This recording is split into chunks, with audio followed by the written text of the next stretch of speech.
So hello and welcome to today's class. आज की class trick की क्लास है और आज की क्लास में हम फास्फोरस और फास्फोरिक एसिड के वेरियस फार्मूलेस के बारे में बात करेंगे। तो सबसे पहले हम समझ लेते हैं कि ऑक्सी एसिड्स क्या होते हैं। ऑक्सी एसिड्स, तो ऑक्सी एसिड्स आपके वो एसिड्स हैं जिनमें कि central atom is attached to oxygen which in turn is attached to hydrogen atom. Okay, so acids in which central atom is attached to oxygen which in turn is attached to hydrogen atom. Okay, तो क्योंकि hydrogen is attached to oxygen तो इसलिए इन acids को oxy acids कह दिया जाता है। ओके, फॉर एग्जांपल देखो H2CO3, तो अगर आप H2CO3 का स्ट्रक्चर बनाओ तो इनका स्ट्रक्चर कुछ इस तरह का बनेगा। C डबल बॉन्ड O, फिर OH OH, है ना। तो आप देख सकते हो कि hydrogen is attached to oxygen, hydrogen is attached to oxygen, तो जब ये बॉन्ड ब्रेक होता है तो this hydrogen comes out as H+। Okay, similarly sulphuric acid H2SO4, ठीक है। तो यहाँ पे भी आप अगर देखोगे तो central atom is attached to oxygen which in turn is attached to hydrogen. Okay, so this hydrogen comes out as H+.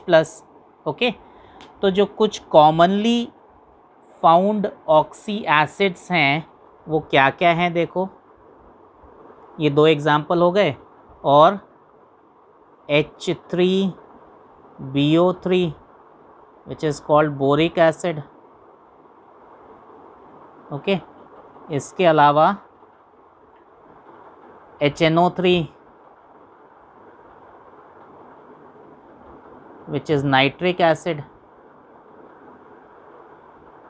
Okay, then H3PO4 phosphoric acid. Okay, then HClO3 which is chloric acid. ठीक है, तो आज के class में हम देखेंगे कि phosphoric और फॉस्फोरस एसिड से बाकी के ऑक्सी एसिड्स कैसे डिराइव किए जाते हैं। ओके, तो उससे पहले हम समझ लेते हैं कि हाइपो का मतलब क्या होता है, मेटा का मतलब क्या होता है और पायरो का मतलब क्या होता है।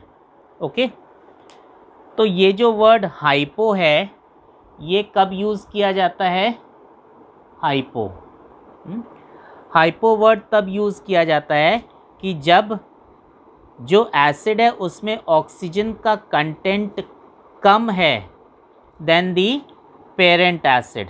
ठीक है, पेरेंट एसिड से ऑक्सीजन का कंटेंट कम है। So acids having lower oxygen content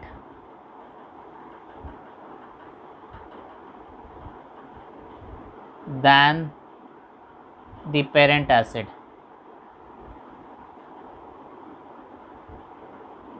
okay, word pyro का यूज़ कब किया जाता है,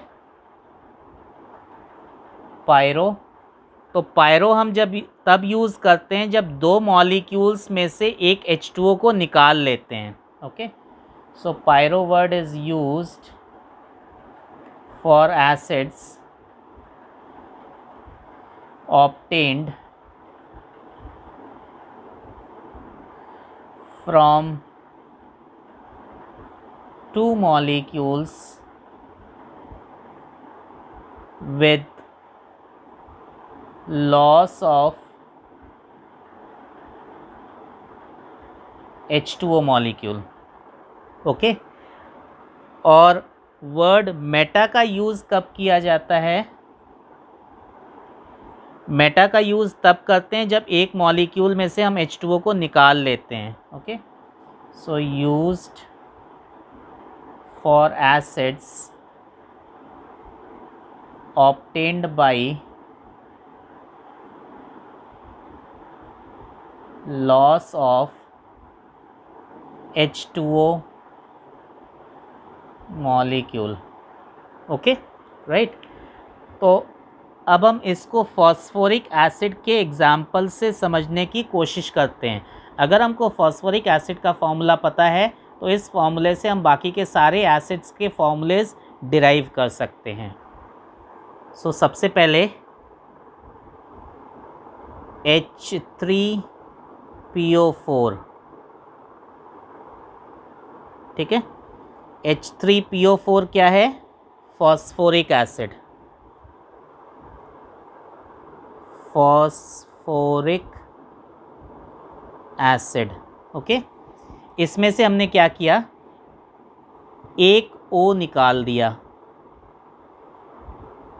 acid having lower oxygen content than the parent atom. तो क्या बन जाएगा? H3PO3. तो H3PO3 में इसके कंपैरिजन में एक ऑक्सीजन कम है तो हम क्या वर्ड यूज़ करेंगे, क्या प्रीफिक्स यूज़ करेंगे?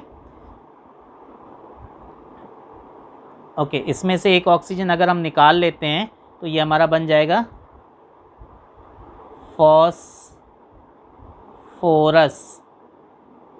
एसिड.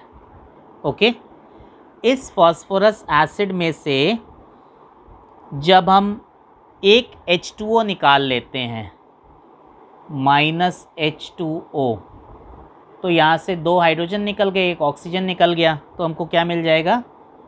HPO2. ओके और इसका पॉलीमेरिक फॉर्म सबस्क्रिप्ट N है ना. तो जब एक मॉलिक्यूल में से हम H2O निकाल लेते हैं तो प्रीफिक्स मेटा लगा देते हैं. तो ये हो जाएगा मेटा फॉस्फोरस एसिड. ओके इसी तरह से अगर हम फॉस्फोरिक एसिड में से H2O निकाल लेते हैं -H2O तो हमको क्या मिल जाएगा? HPO3 और सबस्क्रिप्ट N. ठीक है तो H2O निकल गया तो फिर से प्रीफिक्स मेटा लग जाएगा. तो इसका नाम हो जाएगा मेटा फॉस्फोरिक एसिड.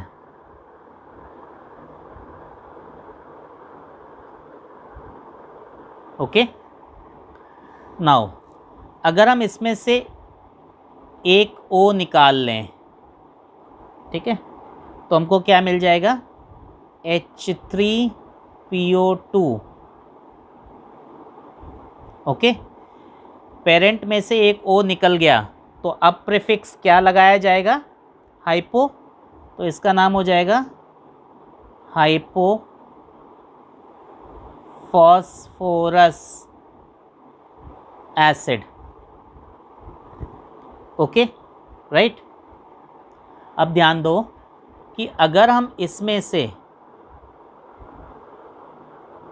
2 H2O निकाल देते हैं, सॉरी अगर हम इसमें इसके 2 मॉलिक्यूल ले लें और उसमें से एक H2O निकाल दें, ठीक है इसके 2 मॉलिक्यूल ले लो और उसमें से एक H2O निकाल दो तो हमको क्या मिल जाएगा? H4P2O7. ओके 2 मॉलिक्यूल में से एक H2O निकल रहा है तो प्रीफिक्स क्या लगेगा? पायरो. तो इसका नाम हो जाएगा पायरो फॉस्फोरिक एसिड. ओके और अगर हम इसमें से इसके 2 मॉलिक्यूल्स ले लें और उसमें से हम एक H2O निकाल दें तो हमको क्या मिल जाएगा, H4P2O5। ओके, तो ये जो H4P2O5 है ये क्या हो जाएगा, पायरोफॉस्फोरस एसिड। ओके, और अगर हम इसमें से एक O निकाल दें, ठीक है, तो हमको मिल जाएगा H4P2O6। तो ये जो H4P2O6 बन गया, this is nothing but hypophosphoric acid, hypophosphoric acid. Okay, अब आपने एक चीज़ और समझनी है यहाँ पे कि ऑर्थो का यूज़ कब करना है, ठीक है। तो वर्ड ऑर्थो का यूज़ तब किया जाता है जब किसी एसिड का मेटाफॉर्म एग्जिस्ट करता है। ओके, सो मैं यहाँ पे मेंशन कर देता हूँ, ortho is used when metaform of an acid exists, है ना। तो जैसे इसका मेटाफॉर्म एग्जिस्ट कर रहा है तो मैं इसको ऑर्थो फॉस्फोरिक एसिड भी बोल सकता हूँ। इसका भी मेटाफॉर्म एग्जिस्ट कर रहा है तो इसको भी मैं ऑर्थो फॉस्फोरस एसिड बोल सकता हूँ। ओके, तो आई होप आप इस एक फॉस्फोरिक एसिड के फॉर्मूले से बाकी सारे कैसे डिराइव करते हैं ये अच्छे से समझ गए होंगे, राइट। तो आज के क्लास में हम इतना ही रख रहे हैं। अगर आपको कुछ भी डाउट है तो आप कमेंट सेक्शन में लिख के मेरे से पूछ सकते हैं। Thank you very much. Do not forget to like, share and subscribe my channel. Press the bell icon to get the latest updates on upcoming videos.